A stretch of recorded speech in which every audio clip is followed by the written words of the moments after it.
የትግራይ ሰራዊት በአፋር ተከፈተ የተባለውን ጥቃት በተመለከተ ምላሽ ሰጥቷል።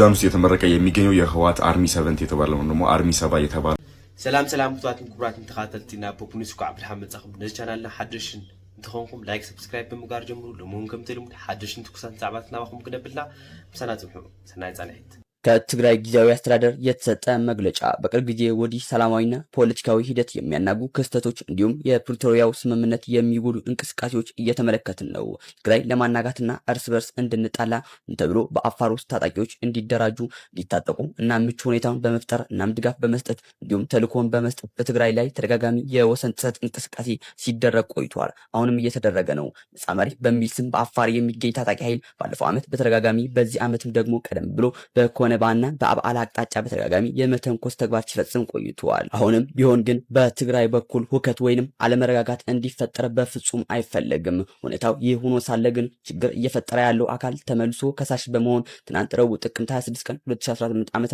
የብሔራዊ ክልላዊ መንግስት አፋር ኮሚኒኬሽን ቢሮ ባወጣው መግለጫ ትግራይ የጸጥታ ኃይሎች ወደ አፋር መሬት ዘልቀው በመግባት ጥቃት እንደፈጸሙ ገልጿል። ይሁን እንጂ ይህ መግለጫ መሰረት የሌለው ነው ሲል የትግራይ ጊዜያዊ አስተዳደር መግለጫውን አውጥቷል። ቤተሰብ ፈጣንና እውነተኛ መረጃ እንደርሳችሁ የፕላስ ምልክቷን ይጫኑ። የፕሪቶሪያውን ስምምነት የጣሰ ጥቃት ደርሶብኛል ብሎ በትናንትናው ዕለት የአፋር ክልላዊ መንግስት መግለጫውን ካወጣ በኋላ ዴቨሎፕመንቶችን እየጠበቅን ነው የምንገኘው። ከምሽቱ 1 ሰዓት አካባቢ 6 የሚሆኑ ቦታዎች ላይ 6 የሚሆኑ መንደሮች ላይ ህወሓት በከባድ መሳሪያ የታገዘ ጥቃትን በማድረስና በጉልበት እነዚህ 6 ቦታዎች በመያዝ የፕሪቶሪያውን ስምምነት የጣሰ ጥቃት አድርሶብኛል ብሎ የአፋር ኮሚኒኬሽን ቢሮ እንደምትመለከቱት በትናንትናው ዕለት ማታ ፖስት አድርጎ ነበር። እነዚህ ጥቃቶች የሚቀጥሉ ከሆነ እነዚህ ጥቃቶች የማይቆሙ ከሆነ ደግሞ የአፋር ክልላዊ መንግስት ከውጭ የመጣበትን ጥቃትና ከውጭ የመጣበትን ትሬትና አደጋ በራሱ መንገድ ለመከላከልና ወደ ጦርነት መግባቱ የማይቀር እንደሆነ ነው እንግዲህ በዚህ መረጃ ሳውቀው። እንግዲህ አንዳንዶች ደግሞ እንደሚናገሩት ከሆነ እነ ጌታቸው ረዳም ሆነ ሌሎች የተለያዩ ከፍተኛ የመንግስት አመራራትና በቀድሞ የህወሓት ውስጥ የነበሩ የተለያዩ ከፍተኛ አመራሮች ማለት ነው እንግዲህ እነሱ እንደሚናገሩት ከሆነ የሻዕቢያን አጀንዳ ወይ ደግሞ የኤርትራን አጀንዳ ለማስፈጸም ቲፒኤልኤፍ የተንቀሳቀሰ እንደሆነ ተነግሯል። ከዚህ ጋር በተያያዘ ደግሞ አንዳንድ አንኮንፈርም የሆኑ ሶርሶች ወይ ደግሞ በእርግጠኝነታቸው ላይ 100% እርግጠኛ ያልሆንኩባቸው ሶርሶች አስመራ ኤርትራ ውስጥ እንግዲህ ዶክተር ደብረጽዮን ታይተዋል የሚል ነገር እንግዲህ ወጥቷል። ይሄ ከጀርባ የምትመለከቱት ደግሞ ሱዳን ውስጥ የተመረቀ የሚገኘው የህወሓት አርሚ 7 የተባለው ደግሞ አርሚ 7 የተባለው ወታደራዊ ክንፍ ነው እንግዲህ እንደምትመለከቱና እዚህ ጋር የምትመለከቷቸው በኤፍፒቪ ድሮን ደግሞ ፈርስት ፐርሰን ቪው ወይም ደግሞ ይሄ የድሮን ጥቃትና የድሮን ዋርፌር ላይ ትሬኒንግ የወሰዱ ወታደሮችን እያስመረቀ የምትመለከቱበት ነው። በሰሜናዊ ኢትዮጵያ ከዛሬ 3 ዓመት በፊት የነበሩትን የተለያዩ ውጥረቶች ድጋሚ እንዲመጡና የተለያዩ እልቂቶች ድጋሚ እንዲመጡ የተለያዩ ኃይሎች የተንቀሳቀሱ የሚገኙት እንግዲህ በአሁኑ ሰዓት ላይ ስም ኔም እያረኩ አይደለም ብቻ ሁሉም ሪስፖንሲቢሊቲ የሚወስድበት ሁሉም ደግሞ ካዡዋሊቲ ሁሉም ጉዳት የሚወስድበት ውጊያ ነው የሚሆነው ድጋሚ የሚጀምር ከሆነ እንግዲህ አዞዌስ የተከታተልኩ እነዚህ ኢንፎርሜሽን ወደ እናንተ ማድረሴን አላቋረጥም። ፕላስ ምልክቷን መንካታችሁን ደረሱ። የትግራይ ሰራዊት በአፋር ተከፈተ የተባለውን ጥቃት በተመለከተ ምላሽ ሰጥቷል። ከአፋር ክልል የአካባቢ ባለስልጣናት በኩል እስከ 15 ኪሎ ሜትር ገብቷል የሚል ማብራሪያ ሲቀርብ የብልጽግናው ሹማምንት ደግሞ የሻዕቢያን አጀንዳ ማስፈጸም ነው የሚል ክሳቸውን እያሰሙ ነው። የፕሪቶሪያው ስምምነትን አፈረሱት የሚለው ግን አገዛዛዊ አጀንዳ ሆኖ ውሏል። ከስምምነቱ መፈረም 3 ዓመታት በኋላ የትግራይ ተፈናቃዮችን ማስመለስ ቀርቶ ሌላ ተፈናቃይ እንዲፈጠር እያደረገ ያለ አገዛዝ ከነዚህ ሁሉ ዓመታት በኋላ ትግራይን በፖለቲካም በወታደራዊ አቅም መበተን እርስ በራሱ ማጋጨት በሚል ከክልሉ አኩርፎ የወጣን ሰራዊት ታጣቂ አድርጎ ማደራጀት ላይ የተጠመደ ስርዓት የፕሪቶሪያውን ስምምነት ከረሳበት ሁነት የሚያወጣው ፓርላማ ውስጥ ሲገኝ አሊያም ሞቷል የሚለውን ህወሓትን ለመክሰስ በሚሻበት ጊዜ ሆኗል። አሁንም የስልጣኔ የስጋት ቋጠሮ ያለው ትግራይ ነው ብሎ በጽኑ ለሚያምነው የብልጽግናው አገዛዝ የትግራይ ፖለቲከኞችና ወታደራዊ አመራሮች ያሉበት ነባራዊ ሁኔታ ምቹ ሁኔታን ፈጥረውለታል። ወደ 2 የጦር ወንጀል ወደ ፈጸሙባቸው አገዛዞች እያማተሩ እርስ በርስ የሚካሰሱ ፖለቲከኞችን ያፈራቸው ትግራይ ይህንን ወደ ሰራዊቱ እንዲወርድ አድርገውት ከሰሞኑ የተከሰቱ የደቡባዊ ትግራይና አፋር አዋሳኝ አካባቢዎች የተኩስ ልውውጥን አዋልደዋል። አብረው ክልሉ ላይ የዘመቱባቸው ኃይሎች ለመመከት በረሃ የወረዱ ፖለቲከኞች ዛሬ ደግሞ ተጠቃሁ የሚል አሳዛኝ ምዕራፍ ላይ ደርሰዋል። የሆኖ ሆኖ ትናንት ብልጽግና በአወል አርባ በኩል ያስነገረው መግለጫ የህወሓት ኃይሎች በአፋር ክልል 6 መንደሮችን ተቆጣጠሩብኝ የሚል ነው። ይህ ተፈጽሟል የተባለበት የመጋሌ ወረዳ ዋና አስተዳዳሪ ደግሞ የትግራይ ኃይሎችን እስከ 15 ኪሎ ሜትር ድረስ ዘልቀው ገብተዋል የሚል ክስ አሰምቷል።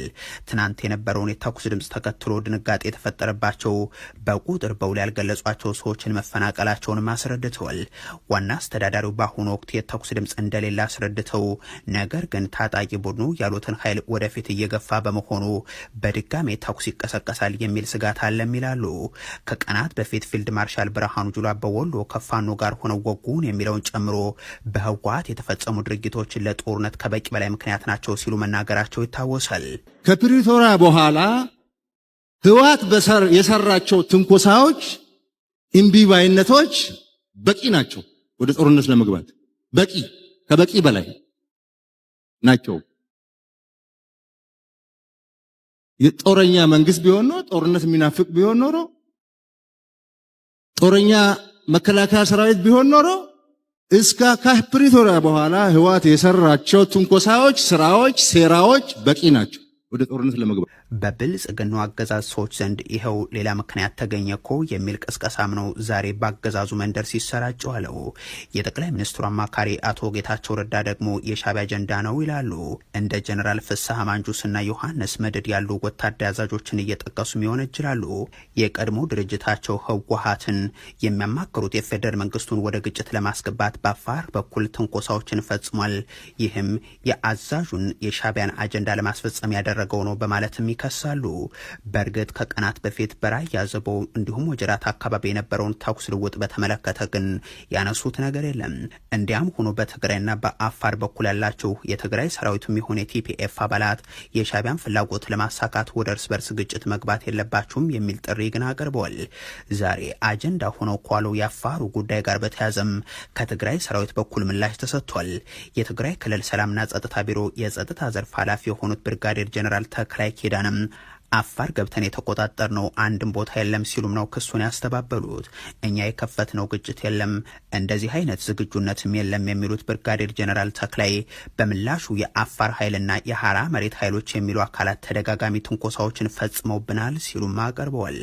ትንኮሳ የለም ብወሰድናዮ ሪቨንጅ ወይ ከዓ ባዕልኻ ናይ ምክልኻል ስጉምቲ እውን ኣይወሰድና። ባዕልኻ ናይ ምክልኻል ስጉምትስ ካብ ዘለኻዮ ትሕዝቶ ቀፂልካ እውን ብዙሕ ነገር ምግባር ይከኣል እዩ።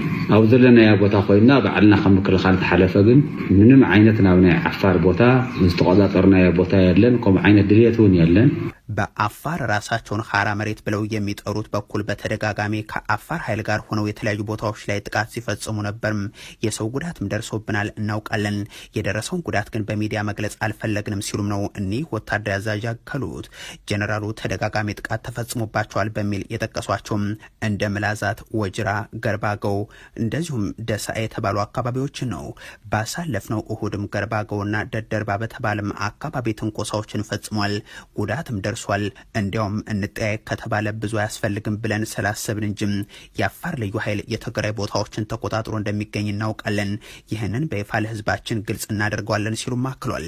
የትግራይ ክልል ጊዜያዊ አስተዳደር እነዚህ እንቅስቃሴዎችን በተመለከተ የወሰደው ራስን የመከላከል እርምጃም ሆነ የተሰጠ ግብረ መልስ እንደሌለም እኒሁ ወታደር አዛዥ ይናገራሉ። ራስን ለመከላከል ካለንበት ተነስተን እርምጃ መውሰድ እንችላለን፣ ግን አላደረግነውም። ባለንበት ሆነን ራሳችንን ከመከላከል ውጭ የተቆጣጠር ነው የሄድንበትን ቦታ የለም ሲሉም የትግራይ ኃይሎችን ተከላክሏል።